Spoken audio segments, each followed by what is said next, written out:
One of the biggest revolutions in the American Pit Bull Terrier communities and the behavior and how people face the breed and that creates people to be happy, conversations, engagement, to be enthusiastic. When you have a community of people engaging into having conversations, it makes changes to the breed, especially if you don't have a solid leader, someone that's leading the breed and saying, this is what matters, this is what don't matter. When no one really is head and shoulders above everybody, there is a time when anything can come in and become the leader of that particular community.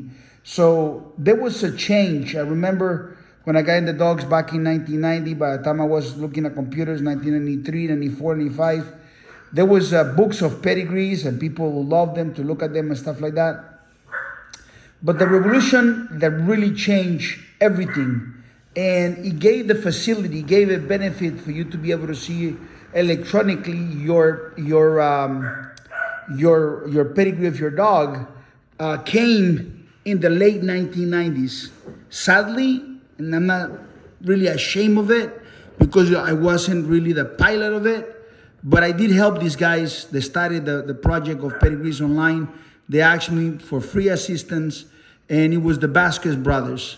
And so they wanted to know someone that can build the pedigrees of, all the Mayday dogs, all the yellow dogs, the red boy and all the stuff. They already had built the entries from some of the older dogs in their thing. So it was a different look in it. And the project basically it was a free project. Everybody get to see their pedigrees of their dogs. And it was attractive. And that's why at some point you used to see that they had a thing about Gary's Jeep and Crenshaw's Jeep, or Chico's Joker or P-Stop's Joker. That was my dog, P-Stop's Joker, Chico's Joker. And so it was interesting. But then there was a negative effect into that. And it's the assumption. The same assumption that a lot of people think that these people that have registrations, the letter people, they somehow a dog becomes a dog because the quality is determined by that registration. You'll be surprised. Like in America, it's like, I got a dog that is such and such a registration. And those registrations never breed great dogs. They don't, most of them never seen a really great dog in their life. Some of them did in the past, but the new ones, they know maybe show dogs. And I'm not throwing stones at anybody in particular, but I'm just letting you know the facts. And if I'm going to throw stones, I'll start with the UKC. And of course, the AKC that took some American Pit Bull Terriers and created their own breed. They didn't want nothing about the dogmen. They wanted the best people that they can control. And so with time, people start to assume things. And the assumption that the pedigree was quality is a big mistake. The assumption that you see a pedigree and you see a dog that is coming from a grand champion and a grand champion and a champion to a champion, Ramadan, many times is a mistake. It's not a mistake for the guy that don't have a good quality dog, because that guy that would be a step up for him. But it becomes a problem for the guy that actually has a really crappy dog. I mean, a really great dog. That becomes a problem because there's so many pedigrees of dogs that have titles, and those titles are really, really worthless. I mean, dogs that barely made champion. And from the time they went hunting for lizards and rabbits to become grand champions. Many of those. There always have been people that are so on point to make those 5-time winners into first-time outs, into losers, to make them and say it's a grand champion. They're not going like Chilindrina or Shega the Great, going after bears. And so when you look at this type of a scenario, when you look at this thing, that becomes an assumption. So people say, that's one example. This dog is perfect because he has this, so people assume quality. And it's not like that. How you define the quality of that particular pedigree is when you look deeper. And the person that's able to look deeper and look at not only the dog, not only the pedigree, you start looking at the network. You start looking at the foundation the metrics of the dog. What is inside the dog and what is outside the dog? And what are the details of the development of the dog to get to that point? How he got to that point? How good was the competition? Back in the times when the Sport Dog Journal was running by Jack Kelly, he used to have a list of dogs and he used to rank them, you know, A section and B section. And if you had a great referee that was famous, he'll put a little tab in it. It didn't work always all the time, but it worked sometimes. There were some men that were very proud to be on that list of people that you can call and you get a little star because that referee was a very good referee. And of course, the hustlers that were popular and that were active, the pimps, well, they took advantage of that. So they literally pimp out also their own name. Because I know cases like that. Macho Buck was one of them. Macho Buck's first show was off the chain. And so the guy that appears as the referee, he just pimped out his name, was absolutely off the chain. He just used pimping out his name. So you see all these kind of things because you're dealing in a swamp of people. You're dealing with people that are not normal. You're dealing with psychopaths, basically, when you're at that point. But the pedigrees could be a serious problem for most people. But that was not the biggest problem. The biggest problem of all is the assumption of quality. By defining it, the most stupid people will define it and say, I got a Bulldog dog. I got a Carver dog. I got a Mayday dog. And it became evident to me since I saw the development of Mayday dogs from his children, grandchildren, great-grandchildren, great-great-great-grandchildren, and I got to see who really was Barracuda as a performing dog, how good or how bad Barracuda was as a producer. Same thing goes with Hunch and everyone else. I was able to see quality. I was able to see that I have a very clear picture on all these dogs at the same time and the people involved in it. And then all of a sudden after 2008, then there is another group of people that enters, and now these guys got the social media, the Facebook, they got this, they got that. And those guys that are coming in, they're coming in with a different approach. And we're talking about now, that's 10, 15 years later. So there's this new people coming into the dogs, and they are softer, but they are delusional. And they start thinking in terms of all these different things, assuming that the dog got the pedigree. Well, he's a good dog, absolutely. That means quality. Absolutely wrong. I mean, a great dog will have a pedigree, of course, but it doesn't mean that all dogs that have a pedigree are great dogs, you know? And so I make this type of video because I want you to think whether having the pedigrees can be deceiving. So Chico, how do you know? How do you really, because you gave me a lot of situations when there's problems, Chico. Give me exactly what's the best way to do it. Well, the best way to do it is you go by the brand of the dog first. That's the man.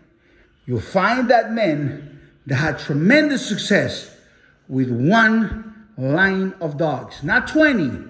Because if he had 20, if he kept changing dogs and this and that, then he never settles. He was never able to develop anything great. He was maybe a good picker. I picked this dog and I picked that one, I picked that one. A lot of times they go and buy dogs that somebody else made. They didn't make them, they're just good pickers and good gamblers and snipers. But a man that stood the time, made the proper planification and developed his own bloodline, that man right there will have solid dogs. And you want the dogs to be directly from the man, and you want to make sure they come from the source and they come perfectly aligned from the source. That'll be the smartest thing. No, I'm so smart, I want to get the leftovers. Only an idiot will do that. Get directly the dog from the right man. When I wanted to buy a Bobby Hall dog, and I bought dogs from Bobby Hall at the beginning. They were black dogs, believe it or not. I was giving a chance to everybody. And those black dogs, you know, they were okay. You know, they were okay. One of them was okay. The other one was a biter, I will say. No more than that. It was totally too low to the ground. It was never going to be a great dog. And so, but I bought him directly from him. People accuse him of hanging papers and doing that, this and that. I paid the price. The dogs were not my expectations. Didn't meet my expectations. I was too young. And, you know, when you read the book of Bullison and His Sons, I mean, you look at the things like, my dog made a turn, you know, and he's happy about it because now he can gamble and make some moves. People need to understand when they're looking at these type of things that the quality and the understanding, the knowledge of the man is the most important thing. So is it the pedigree that matters the most? Yes, the pedigree matters the most when it's coming from the right source. Then the pedigree has value.